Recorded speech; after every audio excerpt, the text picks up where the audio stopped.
Good afternoon. My name is Jamia Belton, and this is going to be my Home and Schools Connections project.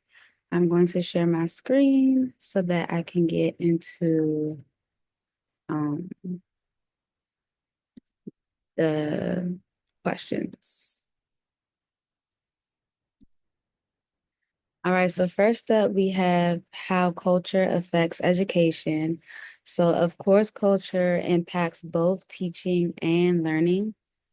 It greatly affects how students behave, which comes from their home environment, relationships with both teachers and classmates, and how they build those relationships, and how they learn, which um, goes into how they retain information and what they are taught by their culture that is important.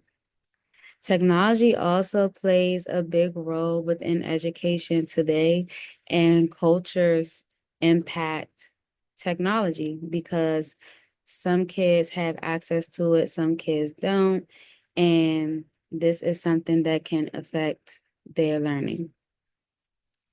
Teaching students with language barriers can be challenging for educators and can call for many forms of differentiation within the classroom, such as making sure there are anchor charts up, making sure there are vocabulary cards, word walls, things are labeled, making sure there are other languages posted in the classroom other than English. Next up, we have cultural competence, which is understanding and accepting the different cultures that can be found within a classroom. An educator taking the time to learn about other cultures and being able to interact and connect with various students from different backgrounds is very important when it comes to the learning environment and the learning process. When it comes to English language learners and cultural competence, and an educator being knowledgeable on this, it can improve student engagement. An educator including culture within lesson plans and activities can help students want to learn more. Creating a classroom environment that is safe and supportive for all students is important because students will want to put forth an effort to participate in classroom activities, classroom discussions, and they will have this urge to be successful. And building respect for differences and showing inclusion among students is important. Making sure that you value diversity for all cultural differences and embracing those differences and making sure that students embrace those differences as well. Next up, we have English language learners and the cultural values and beliefs. So using cultures in the lesson plans and including culture in content learning is a way to show that culture is valued within the classroom. Including families in the classroom and the learning process shows that culture is valued within the classroom.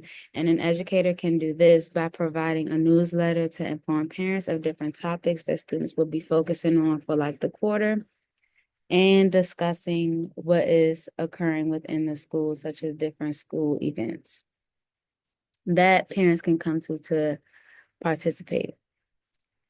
And ensuring students feel comfortable and connected to their classroom. So when they see that their culture is respected, when they see that their culture is welcome, when they are able to speak their native language without being made fun of, this makes them feel more a part of their learning environment. Student learning and culture. So, culture impacts how a student learns, communicates, and how engaged they are in their classroom. Depending on the culture will determine how much a student values their education. There are some cultures that value education more than others, and this impacts a student's learning. Depending on the culture will influence how the student learns best.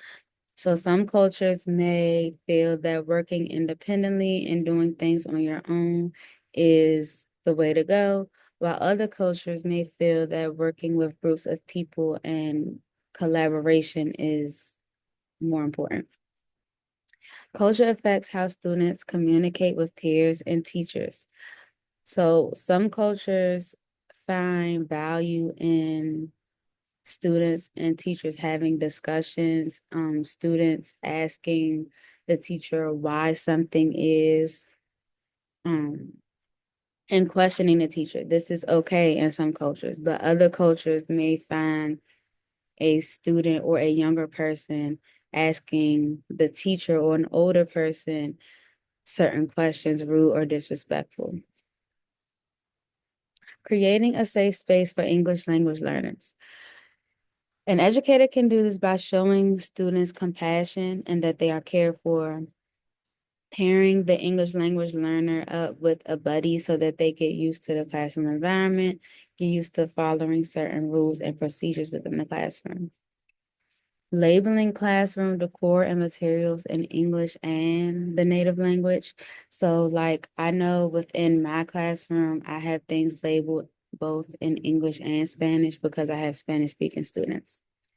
And incorporating culture in the classroom so that all feel welcome. Celebrating and supporting cultural diversity.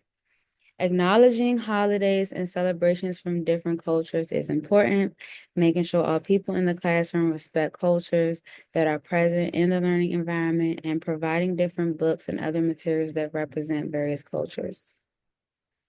Leveraging home language and cultural assets. So ensuring that all families are involved as much as possible so that there is a better understanding of the student's culture is important.